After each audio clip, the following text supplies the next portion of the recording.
Hi, എല്ലാവർക്കും എൻ്റെ YouTube ചാനലിലേക്ക് സ്വാഗതം. നിങ്ങൾ ആദ്യമായിട്ടാണ് എന്നെ കാണുന്നതെങ്കിൽ എൻ്റെ പേര് ജോസ്ന, എൻ്റെ ചാനലിൻ്റെ പേര് my food is by Josna. ഇന്നൊരു റെസിപ്പി വീഡിയോ ആയിട്ടല്ല ഞാനിവിടെ വന്നിരിക്കുന്നത്. ഇത് നമ്മുടെ നാട്ടിൽ സുപരിചിതമായി കൊണ്ടിരിക്കുന്ന LCHF എന്ന ഡയറ്റ് പ്ലാനിനെ പറ്റി ഒരു ഇൻട്രൊഡക്ഷൻ തരാനായിട്ടാണ് വന്നിരിക്കുന്നത്. വീഡിയോയിലോട്ട് കടക്കുന്നതിന് മുമ്പേ നിങ്ങൾ ഇതുവരെ എൻ്റെ ചാനൽ സബ്സ്ക്രൈബ് ചെയ്തിട്ടില്ലെങ്കിൽ സബ്സ്ക്രൈബ് ചെയ്യാൻ മറക്കരുത്. താഴെ ഒരു റെഡ് സബ്സ്ക്രൈബ് ബട്ടൺ ഉണ്ടാവും, അത് പ്രസ് ചെയ്യണം. അത് പ്രസ് ചെയ്ത് കഴിഞ്ഞാൽ ഒരു ബെല്ലൈക്കൺ കൂടി വരും, അതും കൂടി പ്രസ് ചെയ്യണം.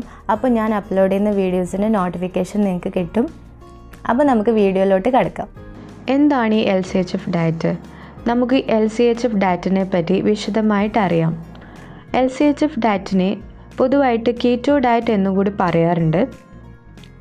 ഈ ഡയറ്റിൽ നമ്മൾ കാർബോഹൈഡ്രേറ്റിൻ്റെ കണ്ടൻറ്റ് കുറയ്ക്കുകയും ഫാറ്റിൻ്റെ കണ്ടൻറ്റ് കൂട്ടുകയാണ് ചെയ്യുന്നത്.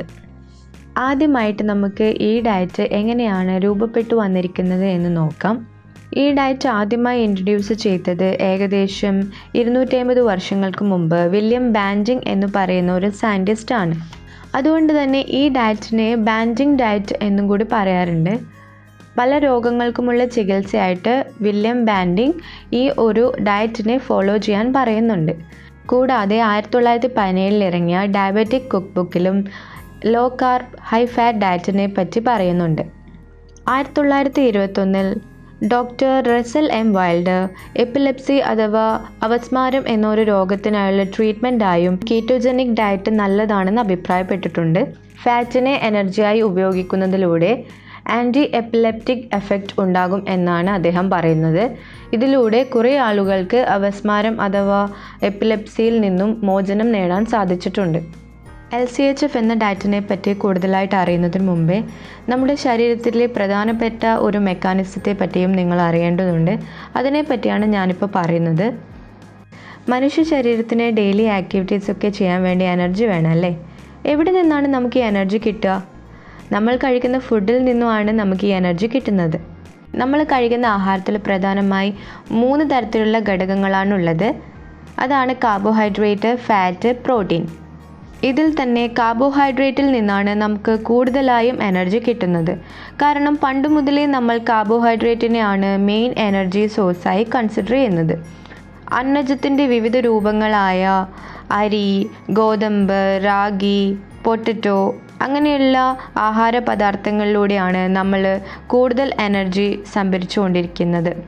കാരണം ഇതിൻ്റെ ഡൈജഷൻ, അതായത് കാർബോഹൈഡ്രേറ്റിൻ്റെ ഡൈജഷൻ ശരീരത്തിന് വളരെ എളുപ്പം നടത്താൻ പറ്റുന്നതുകൊണ്ട് കാർബോഹൈഡ്രേറ്റിൽ നിന്നും കിട്ടുന്ന എനർജി വളരെ കൂടുതലാണ്. നമ്മൾ കഴിക്കുന്ന ആഹാരം, അതായത് കാർബോഹൈഡ്രേറ്റ് ചെറുകുടലിലെത്തുമ്പോൾ അത് ഗ്ലൂക്കോസും ഫ്രക്ടോസും ഗാലക്ടോസും ആയിട്ട് മാറും. ഇതിൽ തന്നെ ഗ്ലൂക്കോസാണ് നമ്മൾ എനർജിക്കായിട്ട് ഉപയോഗിക്കുന്നത്. ബാക്കി വരുന്ന ഫ്രക്ടോസ് കൊഴുപ്പായിട്ട് സ്റ്റോർ ചെയ്യുകയാണ് ചെയ്യുന്നത്. ചിലപ്പോൾ നമുക്ക് ഗ്ലൂക്കോസ് വേണ്ടത്ര അളവ് കിട്ടാതെ വന്നാൽ മാത്രമേ ഈ സ്റ്റോർ ചെയ്ത് വെച്ചിരിക്കുന്ന ഫ്രക്ടോസ് ശരീരം എനർജിക്കായിട്ട് ഉപയോഗിക്കുള്ളൂ. നമ്മുടെ ബോഡിക്ക് ആവശ്യമായ എനർജിക്ക് വേണ്ട ഗ്ലൂക്കോസിനേക്കാളും വളരെയധികം ഗ്ലൂക്കോസ് നമ്മൾ കഴിക്കുന്ന ഫുഡിലൂടെ കിട്ടുന്നുണ്ട്. ഏകദേശം നമുക്ക് ആവശ്യമുള്ളതിനേക്കാളും 4 ഇരട്ടി ഫുഡ് നമ്മൾ ഓരോ ദിവസവും കഴിക്കുന്നുണ്ട്. 100 മുതൽ 150 ഗ്രാം ഗ്ലൂക്കോസ് മതി ഒരു മനുഷ്യ ശരീരത്തിന് ഒരു ദിവസം പ്രവർത്തിക്കാൻ വേണ്ടിയിട്ട്. ഗ്ലൂക്കോസിൻ്റെ അളവ് കൂടുമ്പോൾ പാൻക്രിയാസിലെ ബീറ്റാ സെൽസ് ഇൻസുലിൻ പ്രൊഡ്യൂസ് ചെയ്യും. ഈ ഇൻസുലിനാണ് നമ്മളുടെ കോശങ്ങളിലേക്ക് ഗ്ലൂക്കോസിനെ എത്തിച്ചു കൊടുക്കുന്നത്. ബാക്കിയുള്ള ഗ്ലൂക്കോസിനെ ഗ്ലൈക്കോജൻ ആക്കി ഇൻസുലിൻ ലിവറിലും മസിലിലും സ്റ്റോർ ചെയ്ത് വെക്കും. ഉറങ്ങുന്ന സമയത്ത് ഗ്ലൂക്കോസിൻ്റെ ലെവൽ കുറയും. അപ്പോൾ പാൻക്രിയാസിലെ ആൽഫ സെൽസ് വേറൊരു ഹോർമോൺ പ്രൊഡ്യൂസ് ചെയ്യും. അതാണ് ഗ്ലൂക്കഗോൺ. ഈ ഗ്ലൂക്കഗോൺ ആണ് ലിവറിൽ സ്റ്റോർ ചെയ്ത് വെച്ചിരിക്കുന്ന ഗ്ലൈക്കോജനെ വീണ്ടും ഗ്ലൂക്കോസ് ആക്കി മാറ്റുന്നത്. ഈ ഗ്ലൂക്കോസ് ആണ് നമ്മുടെ ബേസൽ മെറ്റബോളിക് ആക്ടിവിറ്റിക്ക് വേണ്ട എനർജി കൊടുക്കുന്നത്. അതായത് നമ്മൾ ഉറങ്ങിക്കിടക്കുമ്പോഴും നമ്മുടെ ഹൃദയം മിടിക്കണം, നമ്മുടെ ബ്രെയിൻ പ്രവർത്തിക്കണം, പിന്നെ ബ്രീത്തിങ്, കൂടാതെ ബാക്കി എല്ലാ അവയവങ്ങളുടെയും ഒക്കെ പ്രവർത്തനത്തിനുള്ള എനർജി കൊടുക്കുന്നത് ഗ്ലൂക്കോസ് ആണ്. ഇതിനെയാണ് ഗ്ലൂക്കോ റെഗുലേഷൻ എന്ന് പറയുന്നത്. നമ്മുടെ ശരീരത്തിൽ ഗ്ലൂക്കോസിൻ്റെ അളവ് ക്രമാതീതമായി കൂടിയാൽ ഇൻസുലിൻ അത് കൊഴുപ്പിൻ്റെ രൂപത്തിൽ സ്റ്റോർ ചെയ്ത് വെക്കും. ആക്ച്വലി ഇൻസുലിൻ തന്നെയാണ് ഗ്ലൂക്കോസിനെ എനർജിയായും കൊഴുപ്പായും പിന്നെ ഗ്ലൈക്കോജനായും മാറ്റുന്നത്. രക്തത്തിലുള്ള അധികമുള്ള ഗ്ലൂക്കോസിനെ ഇൻസുലിൻ്റെ അളവ് വർദ്ധിപ്പിച്ച് അത് കരളിലേക്ക് തള്ളും. ലിവർ ആകെ ഒരു 15 സെൻറ്റിമീറ്റർ മാത്രമേ ഉള്ളൂ. ലിവറിൽ എക്സസ് എമൗണ്ട് ആയാൽ അത് തിരിച്ച് രക്തത്തിലേക്ക് തന്നെ പോകും. ഒരു 15 വർഷമൊക്കെ കഴിഞ്ഞാൽ എത്ര ഇൻസുലിൻ ഉണ്ടാക്കിയാൽ പോലും കാര്യമില്ലാത്ത വിധം നമ്മുടെ രക്തത്തിലെ ഷുഗറിൻ്റെ അളവ് കൂടും. അപ്പോൾ ബോഡി കുറേ സിംറ്റംസ് കാണിക്കും. അതായത് ടയർഡ്നെസ് ഉണ്ടാവും, പിന്നെ എക്സസീവ് യൂറിൻ പ്രൊഡക്ഷൻ ഉണ്ടാവും, പിന്നെ ഇൻക്രീസ്ഡ് ബ്ലഡ് ഷുഗർ ലെവൽ ഉണ്ടാവും. ഇതൊക്കെ ഉണ്ടാവും. അപ്പോൾ നമ്മൾ ഡോക്ടറിനെ കാണാൻ പോകും. അപ്പോൾ ഡോക്ടർ പറയും നിങ്ങൾക്ക് ഡയബറ്റീസ് ആണെന്ന്. ഈ അസുഖം നിങ്ങൾക്ക് വന്നത് ഒരു ദിവസം കൊണ്ടല്ല എന്നതാണ് സത്യം. പക്ഷേ 15 വർഷത്തിന് ശേഷം മാത്രമാണ് ഇതിൻ്റെ സിംറ്റംസ് കണ്ടു തുടങ്ങിയത് എന്ന് മാത്രം. നമ്മളുടെ ഫാസ്റ്റിംഗ് ഇൻസുലിൻ്റെ ലെവൽ 7-ൽ താഴെയാണ് വരേണ്ടത്. അതിൻ്റെ ക്രമാതീതമായ വർധനവ് നിങ്ങൾക്ക് ഫ്യൂച്ചറിൽ ഡയബറ്റീസ് വരാനുള്ള സാധ്യതയാണ് ക്രിയേറ്റ് ചെയ്യുന്നത്. അതിൻ്റെ കൂടെ ഹാർട്ട് ഡിസീസസ്, പിന്നെ കിഡ്നി പ്രോബ്ലംസ്, കൂടാതെ അൽഷിമേഴ്സ്, സ്ട്രോക്ക്, ക്യാൻസർ എന്നിവ പോലും വരാനുള്ള സാധ്യത ഭാവിയിലുണ്ട്. ഇനി നമുക്ക് കീറ്റോ ഡയറ്റിലേക്ക് കടക്കാം. LCHFൽ നമ്മൾ 75% ഫാറ്റും 20% പ്രോട്ടീനും 5% കാർബോഹൈഡ്രേറ്റും ആണ് കൺസ്യൂം ചെയ്തുകൊണ്ടിരിക്കുന്നത്. ആദ്യം നമ്മളുടെ എനർജിയുടെ മെയിൻ സോഴ്സായി നമ്മൾ കാർബോഹൈഡ്രേറ്റിനെയാണ് കണ്ടത്. ഇപ്പോൾ നമ്മൾ എടുക്കുന്ന കാർബോഹൈഡ്രേറ്റിൻ്റെ എമൗണ്ട് കുറയുമ്പോൾ ബോഡി എനർജിക്ക് വേണ്ടിയിട്ട് ഫാറ്റിനെ ഉപയോഗിച്ച് തുടങ്ങും. ഈ പ്രോസസ്സിനെ പറയുന്ന പേരാണ് കീറ്റോസിസ്. കീറ്റോസിസ് നമ്മൾ ബോഡിയിലേക്ക് എടുക്കുന്ന ഫാറ്റിനെ കീറ്റോൺസ് ആക്കി മാറ്റും. ഈ കീറ്റോൺസ് ആണ് നമുക്ക് എനർജി തരുന്നത്. ഈ സമയത്ത് നമ്മൾ കാർബോഹൈഡ്രേറ്റ് കുറച്ച് കഴിക്കുകയും പിന്നെ നമ്മൾ കഴിക്കുന്ന ഫാറ്റ് കൺസ്യൂം ആയി പോകും, അതായത് എനർജി ആയി മാറ്റപ്പെടും. അപ്പോൾ സ്റ്റോർഡ് ഫാറ്റ് ഉണ്ടാകില്ല. അങ്ങനെയാണ് വെയിറ്റ് ലോസ് സംഭവിക്കുന്നത്. ഈ ഡയറ്റ് തുടങ്ങുമ്പോൾ എല്ലാവരും വിചാരിക്കും, ഓ ഇത് നല്ലതല്ലേ, നമുക്ക് കുറേ ഫാറ്റ് ഫുഡ് കഴിക്കാമല്ലോ എന്നൊക്കെ, കാർബോഹൈഡ്രേറ്റ് ഒഴിവാക്കിയാൽ എന്താ എന്ന്. ബട്ട് അങ്ങനെയല്ല കേട്ടോ സത്യാവസ്ഥ. നമുക്ക് ഫാറ്റ് അധികമായി കഴിക്കാൻ പറ്റില്ല എന്നതാണ് സത്യം. കാർബോഹൈഡ്രേറ്റിനെ അപേക്ഷിച്ച് ഫാറ്റ് കഴിക്കുമ്പോൾ നമുക്ക് പെട്ടെന്ന് വയറ് നിറയും. കാരണം കാർബോഹൈഡ്രേറ്റിൻ്റെ ഡൈജഷൻ വളരെ പെട്ടെന്ന് നടക്കും. ഫാറ്റിൻ്റെ ഡൈജഷൻ നടക്കണമെങ്കിൽ കുറേ സമയം എടുക്കും. അപ്പോൾ കുറേ സമയത്തേക്ക് ഫില്ലായ പോലെ നമുക്ക് തോന്നും. LCHF ഡയറ്റിൽ പറയുന്നത് തന്നെ നിങ്ങൾ വിശക്കുമ്പോൾ കഴിക്കുക എന്നതാണ്. വിശപ്പ് മതിയാവുമ്പോൾ നിർത്തുക. ഇതാണ് അതിലെ ഏറ്റവും വലിയ റൂള്. ബാക്കിയുള്ള ഡയറ്റ് രീതികളെ ഒക്കെ അപേക്ഷിച്ച് LCHF ഡയറ്റിൽ 2.2 ടൈംസ് ബെറ്ററായി നമുക്ക് വെയിറ്റ് ലോസ് ഉണ്ടാകും. പിന്നെ ഒരു കാര്യം എന്താണെന്ന് വെച്ചാൽ നമ്മൾ ലോ കലോറിക് ഡയറ്റ് ഫോളോ ചെയ്യുമ്പോൾ യൂഷ്വലി നമുക്ക് പെട്ടെന്ന് വിശക്കും. പക്ഷേ LCHF ഡയറ്റിൽ നമുക്ക് കൂടുതൽ വിശക്കില്ല. കാരണം ഫാറ്റും പ്രോട്ടീനും ഒക്കെ ഡൈജസ്റ്റ് ചെയ്യാൻ കുറേ സമയം എടുക്കും. ടൈപ്പ് 2 ഡയബറ്റീസ് അല്ലെങ്കിൽ പ്രമേഹത്തിനുള്ള നല്ലൊരു ട്രീറ്റ്മെൻ്റ് ആണ് ഈ LCHF ഡയറ്റ്. ഈ LCHF ഡയറ്റ് എങ്ങനെയാണ് ഷുഗർ പേഷ്യൻസിനെ ഹെൽപ്പ് ചെയ്യുന്നത് നമുക്ക് നോക്കാം. ഇപ്പോൾ നമ്മളുടെ നാട്ടിൽ ഷുഗർ പേഷ്യൻസിൻ്റെ എണ്ണം കൂടി വരുവാണല്ലോ. ഈ പ്രമേഹം വന്ന മിക്കവാറും ആൾക്കാർ പറയുന്നത് ജീവിതകാലം മുഴുവൻ മെഡിസിൻ കഴിക്കേണ്ടി വരും എന്നാണ്. പക്ഷെ അങ്ങനെയല്ല കേട്ടോ. കൃത്യമായ ഗൈഡൻസോടുകൂടി LCHF ഡയറ്റ് ഫോളോ ചെയ്താൽ ഫ്യൂച്ചറിൽ ഷുഗർ പേഷ്യൻസിന് അവരുടെ മരുന്നുകളെല്ലാം ഒഴിവാക്കാൻ പറ്റും എന്നതാണ് സത്യം. പക്ഷേ ഡയറ്റ് തുടങ്ങുന്നതിന് മുമ്പേ ഡോക്ടറിൻ്റെ കൃത്യമായ നിർദ്ദേശം വേണം. പിന്നെ എല്ലാ വിധത്തിലുള്ള ബ്ലഡ് ടെസ്റ്റുകൾ ചെയ്തിരിക്കണം. കൂടാതെ മെഡിസിനും കഴിക്കണം. ഷുഗർ കുറയുന്നതനുസരിച്ച് നിങ്ങൾക്ക് മെഡിസിനും കുറച്ചു കൊണ്ടുവരാൻ പറ്റും. കാനഡയിലുള്ള ഡോക്ടർ ജേസൺ ഫങ് പറഞ്ഞിട്ടുണ്ട്, ഇപ്പോൾ കാണപ്പെടുന്ന വൃക്ക രോഗികളിൽ 80% പ്രമേഹ രോഗികളാണ്. രക്തത്തിൽ പഞ്ചസാരയുടെ അളവ് വർദ്ധിക്കുന്നത് ഒരു രോഗമല്ല, ഒരു രോഗലക്ഷണമാണ്. ഇൻസുലിൻ രക്തത്തിൽ വർദ്ധിക്കുന്നതാണ് പ്രമേഹത്തിന്റെ കാരണം. ഇതിന്റെ ചികിത്സ ഇൻസുലിൻ വർദ്ധിപ്പിക്കലല്ല, മറിച്ച് ഇൻസുലിൻ കുറയ്ക്കലാണ്. പ്രമേഹത്തെ പൂർണ്ണമായും സുഖപ്പെടുത്താം എന്നാണ് അദ്ദേഹം പറഞ്ഞിരിക്കുന്നത്. എല്ലാവർക്കും ഉള്ളൊരു ഡൗട്ടായിരിക്കും ഈ LCHF ഡയറ്റിൽ കൂടുതൽ കൊഴുപ്പ് കഴിച്ചിട്ട് നമുക്ക് കൊളസ്ട്രോളൊക്കെ കൂടില്ലേ എന്ന്. പക്ഷേ കൊഴുപ്പ് കഴിച്ചാൽ അത് ചെറുകുടലിലേക്ക് പോയി കൊഴുപ്പ് കോശങ്ങളിലേക്കാണ് എത്തിച്ചേരുക. അത് ലിവറിലെത്തി സ്റ്റോർ ചെയ്യപ്പെടുന്നില്ല. പക്ഷേ കാർബോഹൈഡ്രേറ്റ് കൂടുതലായി കഴിക്കുമ്പോൾ അങ്ങനെയല്ല. കാർബോഹൈഡ്രേറ്റ് അടങ്ങിയ ഫുഡുകൾ കൂടുതൽ കഴിച്ചാൽ ഇൻസുലിൻ്റെ പ്രൊഡക്ഷൻ കൂടും. അതുവഴി കരടിൽ കൊഴുപ്പായിട്ട് അടിയുകയും ചെയ്യും. പക്ഷെ ഫാറ്റ് അടങ്ങിയ ഫുഡുകൾ കഴിച്ചാൽ അത് ചെറുകുടലിൽ പോയിട്ട് വിഘടിച്ച് നേരെ രക്തത്തിലേക്കും തുടർന്ന് കൊഴുപ്പ് കോശങ്ങളിലേക്കും എത്തുന്നതാണ്. ഫാറ്റിന് എനർജിയായി മാറാൻ ഇൻസുലിൻ്റെ ആവശ്യമില്ല. പക്ഷെ കാർബോഹൈഡ്രേറ്റിന് എനർജി ഉൽപ്പാദിപ്പിക്കാൻ ഇൻസുലിൻ്റെ ആവശ്യമുണ്ട്. എങ്ങനെയാണ് നമുക്കൊരു LCHF ഡയറ്റ് സ്റ്റാർട്ട് ചെയ്യാൻ പറ്റുക?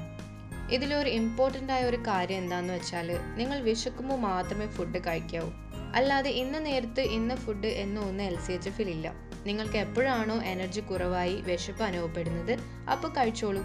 അതുകൊണ്ട് LCHF ഡയറ്റിൽ കൃത്യമായ സമയക്രമമൊന്നുമില്ല. വിശപ്പില്ലെങ്കിൽ നിങ്ങൾക്ക് ഫുഡ് സ്കിപ്പ് ചെയ്യാം. പ്രധാനപ്പെട്ട ഒരു റൂളാണ് വിശപ്പില്ലാതെ നിങ്ങൾ ഫുഡ് കഴിക്കാൻ പാടില്ല. കഴിക്കുന്ന ഫുഡിന്റെ അളവ് നിയന്ത്രിക്കുക. വിശപ്പ് മാറിയാൽ ഫുഡ് കഴിക്കൽ നിർത്തുക. LCHF ഡയറ്റിൽ നിങ്ങൾക്ക് എത്ര ഫുഡ് കഴിക്കാം, എന്തൊക്കെ ഫുഡ് ഒഴിവാക്കണം എന്നതിനെ പറ്റി ഒരു നല്ല ബോധം നിങ്ങൾക്ക് ഉണ്ടാവണം. അതറിഞ്ഞാൽ മാത്രമേ നല്ല രീതിയിൽ ഡയറ്റ് ഫോളോ ചെയ്യാൻ പറ്റൂ. എൻ്റെ അടുത്ത വീഡിയോയിൽ ഞാൻ LCHF ഡയറ്റിൽ എന്തൊക്കെ ഫുഡുകൾ കഴിക്കാം, എന്തൊക്കെ ഫുഡ് കഴിക്കാൻ പാടില്ല എന്നതിനെ പറ്റിയുള്ള വീഡിയോ തയ്യാറാക്കാം. അതെന്തായാലും എല്ലാവരും കാണണം കേട്ടോ. LCHF ഡയറ്റ് തുടങ്ങുന്നതിന് മുമ്പ് നമുക്ക് ചില ലാബ് ടെസ്റ്റുകൾ നടത്താനുണ്ട്. നിങ്ങൾ ഇപ്പോൾ എന്തെങ്കിലും രോഗത്തിന് മരുന്ന് കഴിച്ചുകൊണ്ടിരിക്കുന്ന വ്യക്തിയാണെങ്കിൽ നിർബന്ധമായും ഈ ടെസ്റ്റുകൾ നടത്തിയതിനു ശേഷം മാത്രമേ LCHF ഡയറ്റ് ഫോളോ ചെയ്യാൻ പാടുള്ളൂ. അതും നിങ്ങൾ സ്ഥിരമായി കാണിച്ചുകൊണ്ടിരിക്കുന്ന ഡോക്ടറുടെ അഭിപ്രായം ചോദിച്ചതിന് ശേഷം മാത്രം.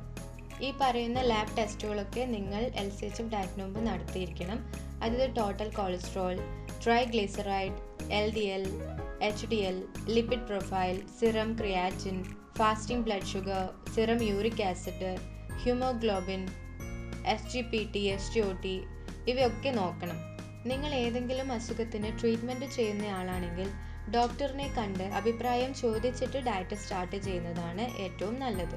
ബ്ലഡ് ലെവൽസ് നോക്കിയാൽ നിങ്ങൾക്ക് before LCHF and after LCHF difference എന്തൊക്കെ വന്നു എന്നും മനസ്സിലാകും.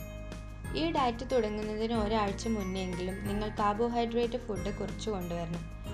എന്നിട്ട് ഹൈ ഫാറ്റ് ഫുഡ് കഴിക്കാൻ ശ്രമിക്കണം. അങ്ങനെ ആവുമ്പോൾ ഡയറ്റ് തുടങ്ങിക്കഴിഞ്ഞാൽ വേഗം കീറ്റോസിസിലെത്താൻ നിങ്ങളെ അത് ഹെൽപ്പ് ചെയ്യും. ചിലപ്പോൾ ചില സൈഡ് ഇഫക്റ്റുകൾ കീറ്റോ അല്ലെങ്കിൽ LCHF ഡയറ്റ് ഫോളോ ചെയ്യുന്നവർക്ക് വരാറുണ്ട്. അതെന്തൊക്കെയാണെന്ന് നമുക്ക് നോക്കാം. ചില ആൾക്കാർക്ക് ഡയറ്റ് തുടങ്ങി ഒരാഴ്ചയൊക്കെ വരുമ്പോൾ ചില ബുദ്ധിമുട്ടുകൾ ഉണ്ടാവാൻ സാധ്യതയുണ്ട്. എല്ലാവർക്കും ഉണ്ടാവണമെന്നില്ല, ചിലർക്കും ഉണ്ടാവാം. കാരണം എല്ലാവരുടെയും ശരീരം ഒരേപോലെ അല്ലല്ലോ. അപ്പോൾ ചിലർക്ക് ചില സൈഡ് ഇഫക്റ്റുകൾ വരാൻ സാധ്യതയുണ്ട്. മെയിൻ ആയിട്ടുള്ള ഒരു സൈഡ് എഫക്റ്റ് ആണ് കീറ്റോ ഫ്ലൂ. അതിൽ പനി, തലവേദന, ശരീരവേദന, പിന്നെ ചെറിയ മെന്റലി ഡിസ്റ്റർബൻസ്, പിന്നെ ഉറക്കക്കുറവ് എന്നിവയ്ക്കും ഉണ്ടാവാം. കൂടാതെ വയറിന് ചെറിയ പ്രശ്നം പോലെ നമുക്ക് തോന്നാം. Bloating, constipation, diarrhoea, heartburn ഇതൊക്കെയും ഉണ്ടാവാം. പക്ഷെ 1-2 ആഴ്ച കൊണ്ട് തന്നെ മിക്കവാറും ആൾക്കാർക്ക് ഈ സിംറ്റംസ് ഒക്കെ മാറാറുണ്ട്. മിക്കവാറും ആളുകൾക്ക് ഈ ഡയറ്റ് തുടങ്ങിയപ്പോൾ ഇത്തരത്തിലുള്ള പ്രശ്നങ്ങളൊക്കെ ഉണ്ടായിട്ടുണ്ടാവും. കാരണം ഇത്രയും കാലം നമ്മൾ കാർബോഹൈഡ്രേറ്റ് ഉപയോഗിച്ചിട്ടുള്ള എനർജി ഉണ്ടാക്കിയത്. ഇപ്പോൾ ഫാറ്റ് ഉപയോഗിച്ചാണ് എനർജി ഉണ്ടാക്കുന്നത്. അതിൽ വന്ന മാറ്റം കൊണ്ടാണ് ഇങ്ങനെയുള്ള ലക്ഷണങ്ങൾ കാണിക്കുന്നത്. അത് പതിയെ മാറിക്കൊള്ളും. 2 ആഴ്ചയൊക്കെ ആകുമ്പോൾ നമ്മൾ പഴയതിനേക്കാളും എനർജറ്റിക് ആയിരിക്കും. ഈ പറഞ്ഞ ലക്ഷണങ്ങളൊക്കെ എനിക്കും ഉണ്ടായിരുന്നു. ഡയറ്റ് തുടങ്ങി ഒരാഴ്ച വരെയൊക്കെ ചെറിയൊരു തലവേദന, ക്ഷീണം, പിന്നെ വയറ് പുകച്ചൽ അങ്ങനെയൊക്കെ ഉണ്ടായിരുന്നു. പക്ഷെ ഒരാഴ്ച ഒക്കെ കഴിഞ്ഞതിന് ശേഷം പിന്നെ അങ്ങനെ പ്രോബ്ലംസ് ഒന്നും ഇല്ലാതായി. അതൊക്കെ പതുക്കെ ഇല്ലാതായി. ഇപ്പോൾ ഞാൻ ലോ കാർബ് ഹൈ ഫാറ്റ് ഡയറ്റാണ് എടുക്കുന്നത്. അതിൽ എനിക്ക് വേറെ ഒരു പ്രശ്നവും ഇപ്പോഴില്ല. വെയിറ്റും കുറഞ്ഞു വരുന്നുണ്ട്. എന്നെപ്പോലെ തന്നെ മെറ്റബോളിസം കുറവായ കുറേ ആൾക്കാർ നമ്മളെ ഇടയിലുണ്ട്. അവർക്ക് വെയിറ്റ് ലോസ് ചെയ്യാനുള്ള ഏറ്റവും നല്ലൊരു രീതിയാണ് LCHF ഡയറ്റ്. അതുകൊണ്ട് തന്നെയാണ് ഞാൻ ഈ LCHF ഡയറ്റിനെ പറ്റി ഒരു വീഡിയോ ചെയ്യുക എന്ന് വിചാരിച്ചത്. ആർക്കെങ്കിലും അത് ഉപകാരപ്പെടുന്നുണ്ടെങ്കിൽ നല്ലതല്ലേ. ഞാൻ അടുത്ത വീഡിയോയിൽ എന്തൊക്കെ LCHF ഡയറ്റിൽ കഴിക്കാൻ പാടില്ല എന്നതിനെ പറ്റി ഡീറ്റെയിൽ ആയി പറയാം. നിങ്ങൾക്ക് ഈ വീഡിയോ ഉപകാരപ്രദമായി തോന്നുവാണെങ്കിൽ നിങ്ങൾ എന്തായാലും കമൻറ്റ് ചെയ്യാൻ മറക്കരുത്. കൂടാതെ നിങ്ങളുടെ ഡൗട്ടും നിങ്ങൾക്ക് കമൻറ്റ് ചെയ്യാവുന്നതാണ്. എനിക്ക് അറിയാവുന്നതാണെങ്കിൽ ഞാൻ നിങ്ങളുടെ ഡൗട്ടൊക്കെ ക്ലിയർ ചെയ്ത് തരുന്നതാണ്. കൂടാതെ ഈ ഡയറ്റുമായി ബന്ധപ്പെട്ട കുറച്ച് ജേർണൽസിൻ്റെ ലിങ്ക്, പിന്നെ ഡയറ്റിനെ പറ്റി പറയുന്ന കുറച്ച് ഡോക്ടർമാരുടെ വീഡിയോസിൻ്റെ ലിങ്കൊക്കെ ഞാൻ എൻ്റെ ഡിസ്ക്രിപ്ഷൻ ബോക്സിൽ, ഇതിൻ്റെ വീഡിയോയിൽ താഴെ ഡിസ്ക്രിപ്ഷൻ ബോക്സ് ഉണ്ടാവും. ഷോ മോർ ചെയ്ത് കഴിഞ്ഞാൽ നിങ്ങൾക്കത് കിട്ടും. അപ്പോൾ അതിൽ നിങ്ങൾക്ക് ചെക്ക് ചെയ്യാവുന്നതാണ്. അപ്പോൾ അടുത്ത വീഡിയോയിൽ കാണുന്നവരെല്ലാവർക്കും ബൈ.